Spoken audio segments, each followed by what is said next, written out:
तृतीय वर्षाचा जो काही पेपर आहे, काय नाव पेपरचं आपल्या आधुनिक राजकीय विश्लेषण, याच्यामधला जो काही जे काही प्रकरण तिसरं आहे ते कोणतं आहे, राजकीय नेतृत्व. आपण त्याच्यावरती या ठिकाणी चर्चा बसा. राजकीय नेतृत्व, आधुनिक राजकीय व्यवस्थेमध्ये म्हणजे नेतृत्व म्हणजे काय, आपण या दृष्टीने जर विचार केला तर आधुनिक राजकीय व्यवस्थेत राजकारणाला गती व स्वरूप देणारा अत्यंत महत्त्वाचा जो काही घटक आहे तो घटक म्हणजे काय हो, राजकीय नेतृत्व होय. समाजाच्या विविध क्षेत्रात नेते निर्माण होत असतात. सांस्कृतिक, साहित्यिक, आर्थिक, सामाजिक या सर्वच क्षेत्रात नेतृत्वाची निर्मिती अटळपणे घडत राहते. राजकीय क्षेत्रातही राजकारणाला वळण व दिशा देणाऱ्या व्यक्ती निर्माण होत असतात. त्या प्रत्येक काळात व प्रत्येक देशात निर्माण होत असतात. त्या व्यक्ती आपापल्या क्षेत्रात असामान्य व अजोड अशी कामगिरी पार पाडतात, कर्तृत्व गाजवितात.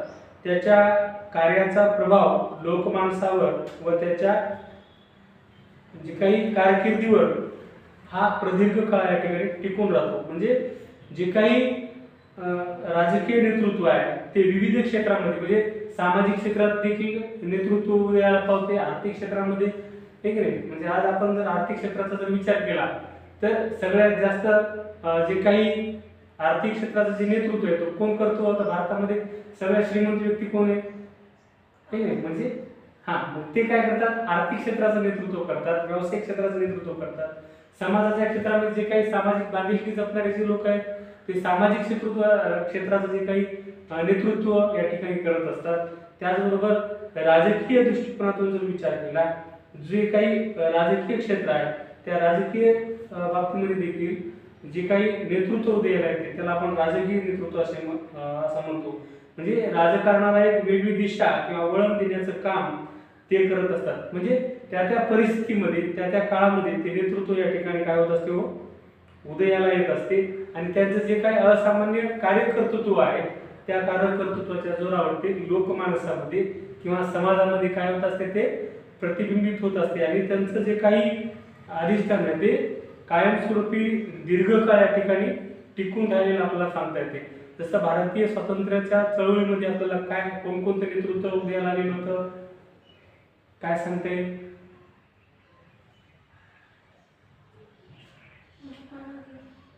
महात्मा गांधी जी असतील, त्याच्यानंतर जवाहरलाल नेहरू असतील, यासारखं जे काही नेतृत्व आहे हे कुठून उदयाला आलं होतं, समाजातून उदयाला आलं होतं. आणि समाजात बऱ्याच व्यक्ती ज्या साधारण कर्तृत्वाच्या असतात पण काही व्यक्तीत असामान्य गुण असतात. मग त्या विशिष्ट गुणाच्या आधारे समाजामध्ये आपले जे काही स्थान ते निर्माण करतात आणि मग जनता त्या अशा व्यक्तीची काय करत असते, आज्ञा पाळत असते किंवा त्यांची जी काही सत्ता आहे ती मानायला तयार होते. आणि अशा विशिष्ट सामाजिक पार्श्वभूमीवर राजकीय नेतृत्व हे आधारित असते. मला सांगा, जे काही म्हणजे आपल्या ज्याला आपण राष्ट्रपिता म्हणून संबोधतो, म्हणजे महात्मा गांधीजी आपण जे उदाहरण दिलेलं आहे, त्यांचं जे सुरुवात म्हणजे त्यांचा राजकीय असा काही पिंड आहे का, तर नाही.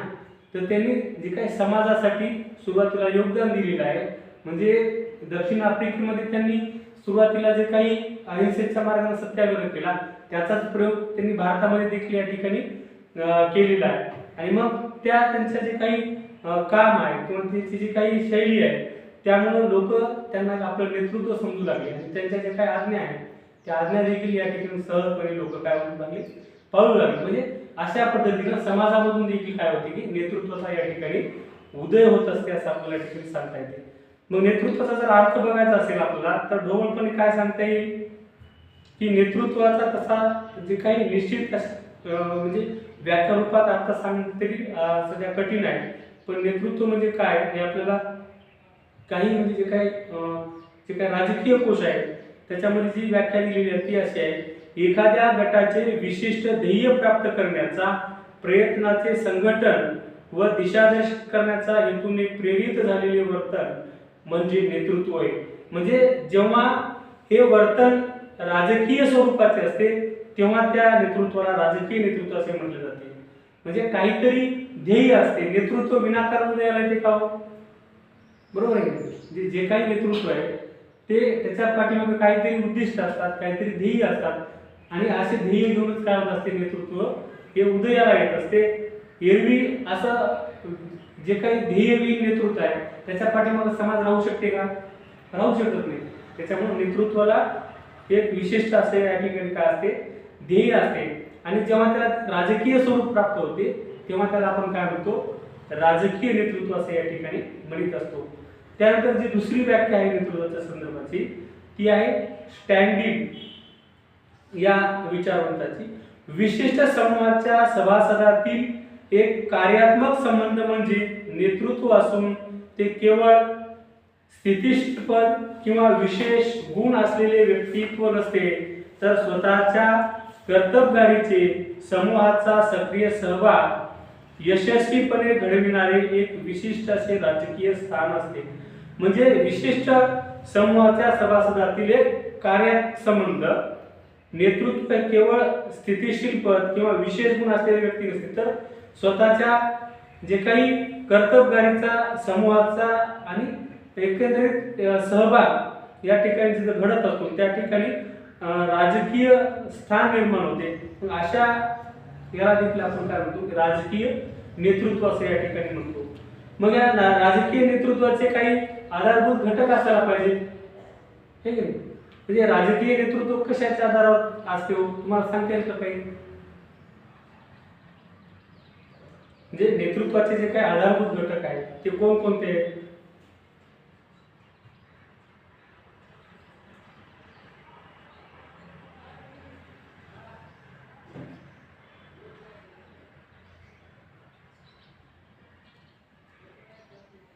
नेतृत्व हा कशाशी संबंधित आहे? समाजाशी संबंधित आहे. ठीक नाही. नेतृत्व हा सामाजिक संबंधाचा अभ्यास आहे. सामाजिक संबंध जेव्हा राजकीय संबंधाच्या दृष्टिकोनातून अभ्यासले जातात तेव्हा त्याला आपण राजकीय नेतृत्व किंवा राजकीय नेतृत्वाची निर्मिती होते असे या ठिकाणी आपण स्पष्टपणे सांगतो.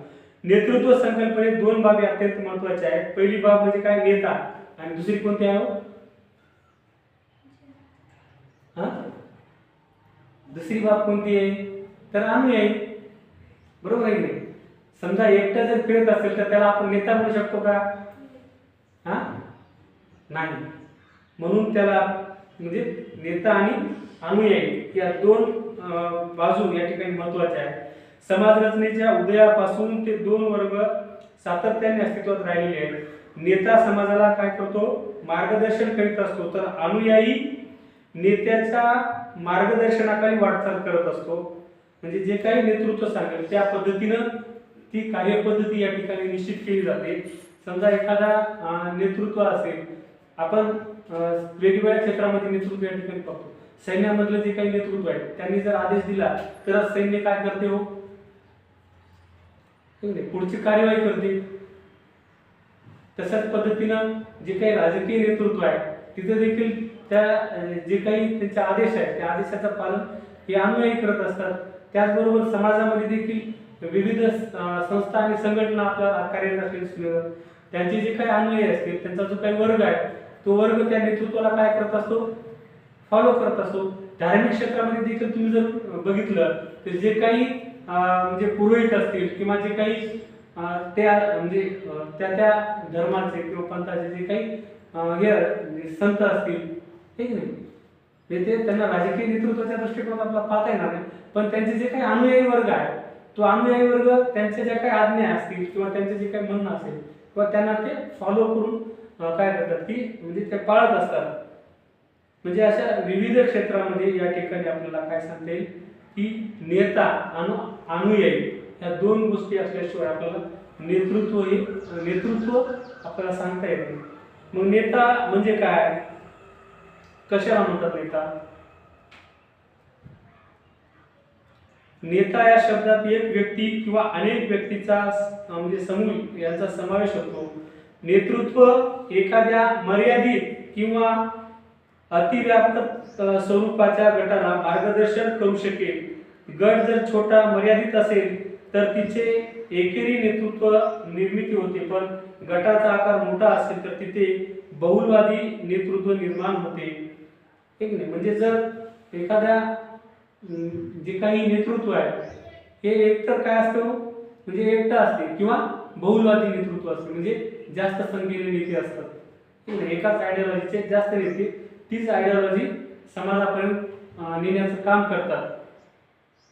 त्याला देखील आपण या ठिकाणी बहुलवादी नेतृत्व म्हणता येईल. एक नेता व काही उपनेते असतात असे त्याचे स्वरूप बनते. नेतृत्व जर उदयाला यायचे असेल तर काही अद्वितीय गुणांचा समुच्चय त्यांच्या ठिकाणी असावा लागतो. उदाहरणामध्ये काय असायला पाहिजे, त्याच्याकडे प्रबळ शक्ती असायला पाहिजे, धाडस असायला पाहिजे, मनोग्रह म्हणजे जे काही दृढ निश्चय आहे किंवा त्यांच्याकडे दूरदृष्टी असली पाहिजे, संवेदनशीलपणा असला पाहिजे. ठीक नाही, म्हणजे लोकांच्या भावना देखील त्यांना काय कळायला पाहिजे.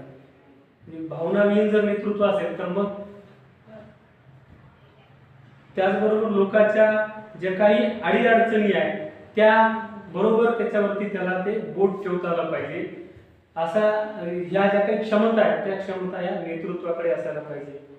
मग नेतृत्व कशा पद्धतीने उदयाला येतो, मग नेतृत्व हे कसं असते, परिस्थिती सापेक्षता असते. ठीक नाही, म्हणजे त्या परिस्थितीपुरतं त्या नेतृत्वाचं या ठिकाणी महत्त्व देखील या ठिकाणी असते. म्हणजे प्रत्येक नेता हा आपल्या काळातील परिस्थितीचे व परिस्थितीने निर्माण केलेल्या समस्यांचे अपत्य असते. म्हणजे जी काही समस्या आहे त्या समस्येपुरतं त्यासाठी लोक त्याच्या पाठीमागे उभं राहतात आणि मग काही काळानं काय होतं तर ते नेतृत्वाचं जे काही महत्त्व आहे ते आपोआप काय होते कमी होतात. नेतृत्वाचे स्वरूप त्यामुळे देशाच्या समस्येनुसार बदलते, काळाच्या प्रश्नानुसार बदलते. त्यामुळे असे दिसते की एक व्यक्ती वेगवेगळ्या प्रसंगात नेतृत्व करताना आढळून येत नाही. उदाहरणार्थ बांगलादेश युद्धात इंदिरा गांधीचं जे काही नेतृत्व होतं ते भारतात देशभर मान्यता पावले, पण आणीबाणीमुळे हेच नेतृत्व भारतात देशभर अमान्य झालेलं आहे. हे म्हणजे जे काही पाकिस्तान आणि बांगलादेश यांच्यामध्ये जो काही 1971चं जे युद्ध झालं आणि त्याच्यामध्ये जी काही भारताची भूमिका होती ती अतिशय महत्त्वपूर्ण अशी भूमिका होती. आणि त्यावेळेला भारताच्या जे काही पंतप्रधान होत्या त्या कोण होत्या, इंदिरा गांधी होत्या. आणि त्यांनी काय केले की याच्यामध्ये महत्त्वपूर्ण अशी भूमिका बजावली आणि पाकिस्तानचे दोन भाग करून एक पाकिस्तान आणि एक बांगलादेश अशा पद्धतीनं दोन राष्ट्र या ठिकाणी निर्माण केले.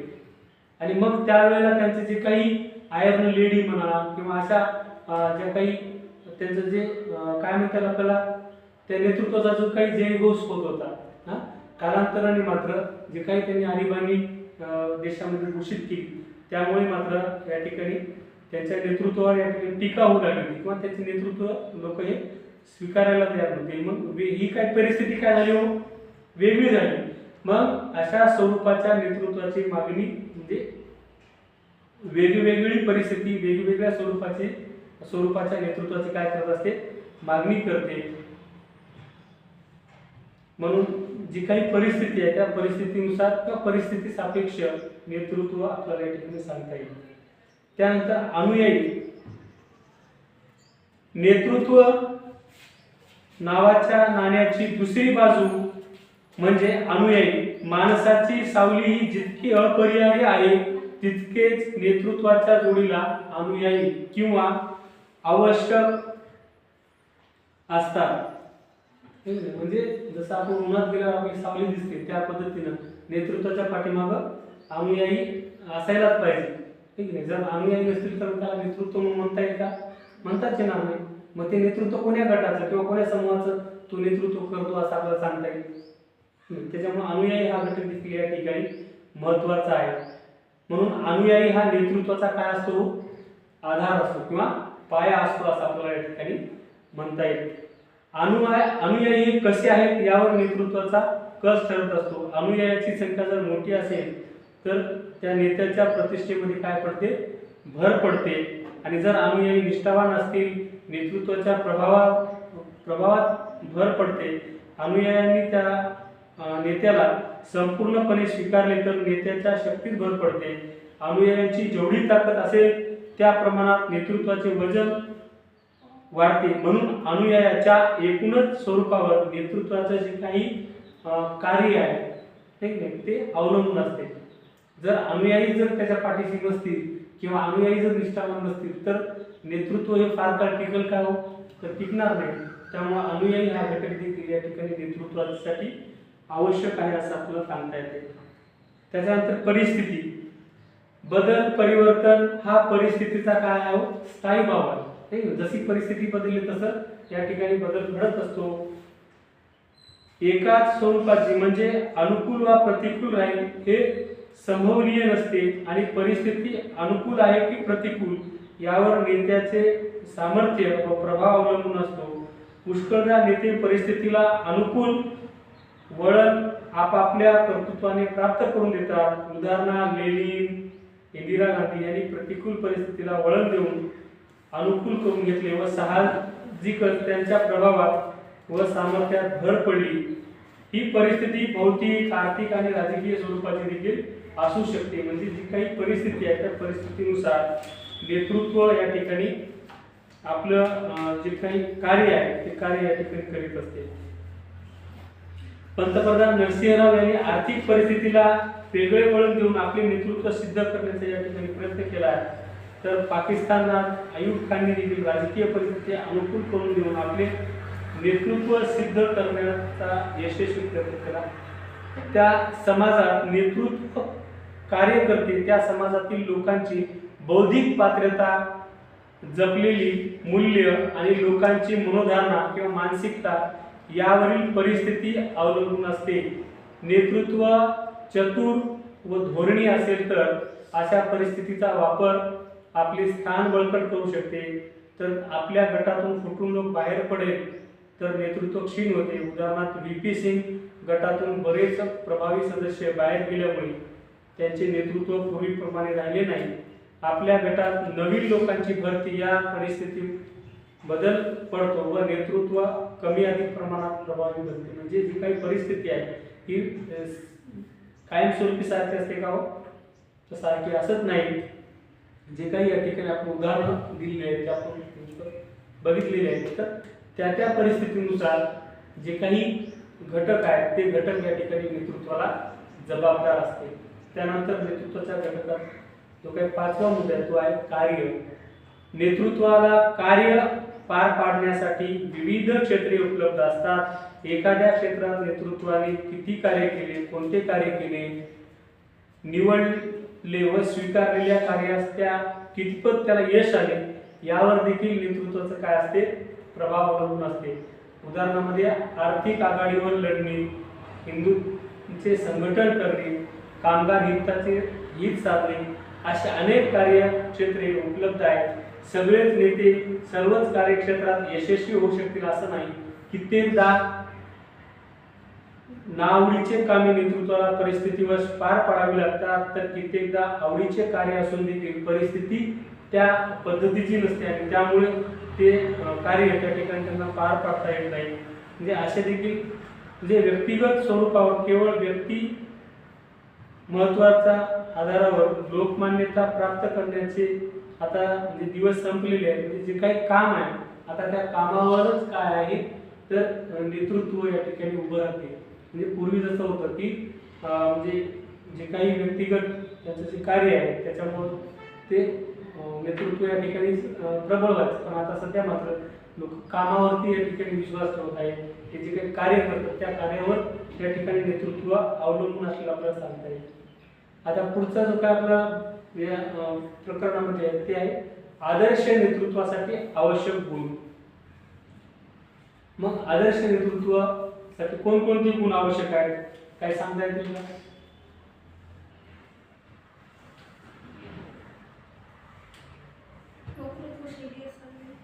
अजून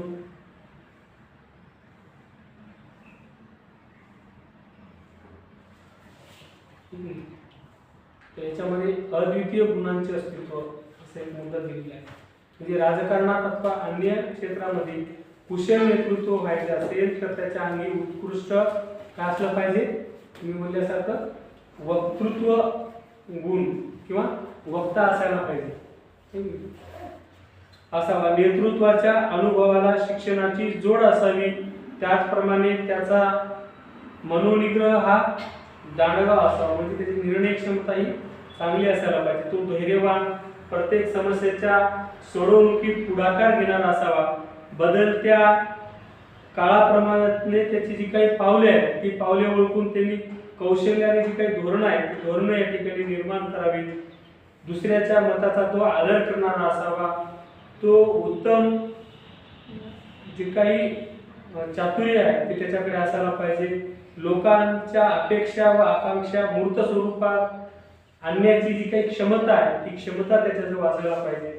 पराभवामुळे तो खचणारा नसावा, ठीक आहे, म्हणजे पराभव झाला म्हणून तो एकदा पराभव झाल्यानंतर पुन्हा तो कधी उभंच राहणार नाही, म्हणजे सक्षम अशा पद्धतीला म्हणजे अशा नेतृत्वाला समाज कधी स्वीकार शकतो का?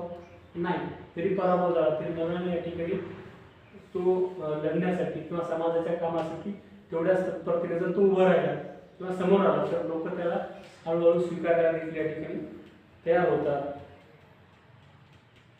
म्हणजे अशा पद्धतीची जी काही वैशिष्ट्ये आहेत ती वैशिष्ट्ये या ठिकाणी आवश्यक आहे. त्याच्यानंतर त्याचं दुसरं वैशिष्ट्य सांगते साधारण व असाधारण यांचा समन्वय. नेता साधारण स्वरूपाचा असावा याचा अर्थ असा की इतके जणांपेक्षा किंवा आपल्या अनुयायीपेक्षाही तो निर्विवादपणे श्रेष्ठ असावा, कोणतीही असामान्य कामगिरी आपण पार पाडू शकतो असा विश्वास त्याला जनतेच्या मनात निर्माण करता आला पाहिजे, म्हणजे साधारण म्हणजे इतकाही साधारण असू नये की म्हणजे कार्यकर्त्याप्रमाणे थोडं त्याच्यामध्ये काहीतरी क्वालिटी असली पाहिजे किंवा त्याच्यापाशी तो आत्मविश्वास असला पाहिजे, मी असामान्य जे काही काम असेल ते मी यशस्वीपणे या ठिकाणी पार पाडू शकतो, आणि हा त्याचा विश्वास त्याच्याच मनामध्ये न राहता त्यांना अनुयायाच्या मनामध्ये किंवा त्याचे जे काही जे साथीदार असतील किंवा त्यांच्या पाठीमागचा जो काही समाज असेल त्या समाजाला देखील त्यांना तो विश्वास संपादन करून दिला पाहिजे. त्या संदर्भात अनुयायाकडून देखील त्याला तसा प्रतिसाद या ठिकाणी मिळाला पाहिजे. थोडक्यात सांगायचं झालं तर लोकांच्या दृष्टीने त्याचं व्यक्तिमत्व हे चमत्कारिक किंवा दिव्यबलही स्वरूपाचे असावे, इतरांपेक्षा तो काय असला पाहिजे, श्रेष्ठ असला पाहिजे, त्याला लोक मानसन्मान निर्माण करता आला पाहिजे. पण फक्त एवढेच असेल तर तू पुढे काय करू शकतो का? तर नाही, जनतेचं फार मोठा अंतर निर्माण होईल, त्यामुळे त्या लोकांच्या पातळीवर उतरण्याचे सामान्यत्व देखील त्याला या ठिकाणी दाखवावं लागतं. म्हणजे एक तर तो काय असला पाहिजे, दिव्यबल चमत्कारिक असा जरी असला तरी त्याला मात्र समाजामध्ये वावरताना त्याचं असामान्यपण देखील या ठिकाणी दाखवावं लागणार, म्हणजे मी काहीतरी समाजापेक्षा वेगळा प्राणी आहे असं नेतृत्वाला किंवा मी वेगळा आहे असं दाखवता येतं का? हो नाही. तर समाजाच्या सुखदुःखामध्ये त्यांच्या प्रत्येक अडीअडचणीमध्ये तो समाजाच्या सोबत खांद्याला खांदा लावून चालणारा, म्हणजे एक तर तो असामान्य आणि सामान्य देखील या ठिकाणी तो असला पाहिजे, म्हणजे समाजाच्या सोबत तो मिसळला पाहिजे. आपल्याला याच्यामध्ये अजून असाधारण अजूनही तो ही भावना त्याला निर्माण करता आली पाहिजे. म्हणजे जसं आपण उदाहरणामध्ये काय पाहता येईल, म्हणजे आता अलीकडचे पंजाबमध्ये स्वतंत्र काळात गांधीजींचं उदाहरण बघितलं तर त्याच्यामध्ये तुम्ही बघू शकता की ते लोकांच्या बरोबरीनं ते त्या ठिकाणी एक मिसळलेली होती किंवा प्रत्येक लढ्यामध्ये ते लोकांच्या समोर होते. तुम्ही दांडी यात्रेची जी काही दांडी यात्रा बनली असते त्याच्यामध्ये ते लोकांच्या म्हणजे समोर ते चालत गेलेले होते, म्हणजे लोकांच्या सोबत सत्याग्रहात किंवा त्या लढ्यामध्ये ते म्हणजे आदेश देऊन बाजूला थांबणारे होते का? म्हणजे लोकांच्या सोबत मिसळून काम करणारे नेतृत्व होतं. त्याच्यानंतर तिसरा जो मुद्दा आहे तो आहे संधीचा उपयोग करण्याची क्षमता. म्हणजे नेतृत्वाला सर्वसामान्यांच्या अशा आकांक्षांना संधी द्यावी लागते, त्यांच्या तक्रारींना वाचा फोडावी लागते व जनतेच्या प्रश्नांना सातत्याने विशिष्ट भूमिका घ्यावी लागते. या सर्व गुणांना प्रगट करण्याची संधी उत्कृष्ट नेतृत्व शोधित असते व या संधीचा उपयोग करीत असते. आणीबाणीनंतर जनता पक्षाची सत्ता आली. तत्कालीन नेतृत्वाने आणीबाणीतील वाईट बाजूचा कुशलतेने वापर करण्याची संधी साधून सत्ता आपल्या हाती घेतली. लोकांच्या नाडीवर अचूक बोट ठेवून त्याने यशोमंदिराकडे वाटचाल करीत असतात. अर्थातच हे सर्वांना जमते असं नाही. म्हणजे जी काही संधी आहे त्या संधीचा उपयोग देखील या ठिकाणी करता आला पाहिजे. म्हणजे आता उदाहरणामध्ये जर अलीकडचं पाहायचं झालं तर ज्या काही विविध योजना असतात त्या योजनांचा जो काही उपयोग आपण या ठिकाणी बघितला असेल, तर तशा पद्धतीनं किंवा ज्या काही म्हणजे शासनाने आताच्या अलीकडे का आपण ती चर्चा केली होती जी लाडकी बहीण योजना असेल किंवा विविध ज्या काही योजना आहेत, मग त्या योजनांचा पुढे भविष्यामध्ये काय निवडणुकीच्या संदर्भात किंवा इतर ठिकाणी देखील या म्हणजे त्याचा फायदा झालेला आहे, ठीक नाही. म्हणजे संधीचा काय केला पाहिजे, त्यांनी उपयोग केला पाहिजे. त्यानंतर जनतेच्या हितासंबंधी एकरूप होणे, म्हणजे जे काही आदर्श नेतृत्व आहे त्या स्वतःची सुखदुःखे व जनतेची सुखदुःखे यामध्ये भेद करत नाही. तो जनतेच्या सुखदुःखात आपले सुखदुःख मानतो आणि कार्यशील राहतो. दुसऱ्या शब्दात सांगायचे तर असं नेतृत्व निर्माण व्हायचं असेल तर जनतेच्या दुःखात नुसते सहभागीच नाही तर समरस झालं पाहिजे. लोकांची एखादी समस्या ही मलाच भेडसावणारी समस्या आहे असे मानून आत्मीयतेने त्याची उकल करण्याचा जो काही प्रयत्न आहे तो या ठिकाणी केला पाहिजे. तर त्याला काय म्हणता येईल, ते जनतेशी एकरूप असलेलं नेतृत्व आहे असं आपल्याला या ठिकाणी म्हणता येईल. सामाजिक वर्तनास दिशा देणे, उत्कृष्ट नेतृत्व निर्माण व्हायचे असेल तर व्यक्ती संबंधात वस्तुनिष्ठ आकलन करण्याची क्षमता नेतृत्वात निर्माण झाली पाहिजे. समाजातील गटाकडून किंवा व्यक्तीकडून एखादी क्रिया घडते त्यामागे काहीतरी कार्य कारण भाव असला पाहिजे व तो असतोच असा अचूक शोध घेण्याचे कार्य नेत्याला करता आले पाहिजे. उदाहरणार्थ संतप्त जमाव हिंसक प्रकार करतो व त्यामागे कोणत्या मानसिक शक्ती कार्य करीत आहेत याचे आकलन नेत्याला झाले तर तो असे वर्तन का केले व त्यावर काय उपाय याचे अचूक विश्लेषण करू शकतो. म्हणजे अर्थात हे सोपे नसते, कारण प्रत्येक प्रश्नामागे तटस्थता व निपक्षपातीपणे पाहणे आवश्यक नसते तरी कठीण मात्र असते. म्हणजे समाजाचं जे काही वर्तन आहे त्या वर्तनाला योग्य दिशा देण्याचं काम देखील या ठिकाणी नेतृत्वाला करावं लागते. म्हणजे अनेक वेळेला वेगवेगळ्या जे काही समस्या निर्माण होतात त्याच्यामध्ये हिंसक ज्या काही गोष्टी निर्माण होतात, मग अशा वेळेला देखील नेतृत्वाला त्याच्या पाठीमागचे जे काही कारण मीमांसा आहे ती समजून घेऊन त्याला योग्य ते असं या ठिकाणी उत्तर त्या नेतृत्वाला द्यावं लागते आणि त्या जे काही जमाव आहे किंवा जे काही हिंसक वळण आहे त्याला योग्य दिशा देऊन किंवा त्याला शांत करण्याचं काम देखील या ठिकाणी नेतृत्वाला करावं लागते. त्यानंतर पुढचा मुद्दा आहे जनता व अनुयायी यांना प्रेरणा देणे. आदर्श नेत्यास जनता व अनुयायी यांना सतत प्रोत्साहित करून विशिष्ट ध्येयासाठी व कार्यक्रमाची अंमलबजावणीसाठी अनुकूल बनवतो. म्हणून त्यांना प्रेरणा देता आली पाहिजे, खऱ्या अर्थाने मार्गदर्शन करता आले पाहिजे. इतरांच्या सहकार्यातून जे साध्य करायचे आहे ते त्यासाठी एक निश्चित कालबद्ध कार्यक्रम त्याला आखला पाहिजे. याकडून त्याने बरेच शिकले पाहिजे. म्हणजे कार्लाइल म्हणतो की मी त्याचा नेता आहे म्हणून मला त्याच्या मागे गेले पाहिजे. या उक्तीत त्या दृष्टीने मोठा अर्थ आहे असे म्हणता येईल. म्हणजे जनता आणि अनुयायी यांना प्रेरणा देण्याचं काम देखील या ठिकाणी नेतृत्व करता येईल. कार्लाइल जो काही विचारवंत आहे तो या ठिकाणी म्हणतो की म्हणजे आपणहून लोक काय झाले पाहिजे, नेत्याच्या पाठीमागे गेले पाहिजे. असं नेतृत्व हा प्रेरणादायी आणि आदर्श व्यक्तिमत्व असलं पाहिजे. सामाजिक पुढचा जो मुद्दा आहे तो आहे सामाजिक मूल्याशी समरसता. म्हणजे जे काही नेत्याला सामाजिक जे काही मूल्य अशी समरसता दाखवता आली पाहिजे. म्हणजे या विधानाला दोन बाजू आहेत. म्हणजे आदर्श नेता व्हायचा असेल तर जी उत्कृष्ट सामाजिक मूल्य आहेत त्याचे जतन व संरक्षण करण्याची क्षमता नेतृत्वात असली पाहिजे.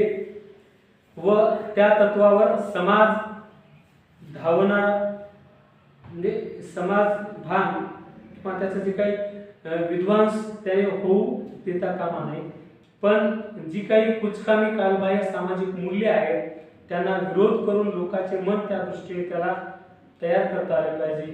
म्हणजे सामाजिक जी काही मूल्य आहेत ते मूल्य जपणारा पण नेता असला पाहिजे. पण समाजातल्या ज्या काही अनिष्ट रूढी आहेत त्या रूढीला देखील पद्धतशीरपणे त्याला विरोध करता आला पाहिजे. म्हणजे लोकही त्या ठिकाणी काय दूर नाही गेले पाहिजे. आणि जो काय आपला बदल आहे म्हणजे बदल हा काय म्हणजे निसर्गाचा नियम आहे. म्हणजे समाजामध्ये तो बदल या ठिकाणी घडवून आणणं, जे अपेक्षित बदल आहे किंवा विकासासाठी आवश्यक जे बदल आहे ते बदल या ठिकाणी घडवून आणण्याची जी कसब आहे ती कसब देखील या ठिकाणी त्या नेतृत्वाकडे आवश्यक असते. यानंतरचं जे काही राजकीय नेतृत्वाचे प्रकार आहेत ते आपण पुढच्या तासामध्ये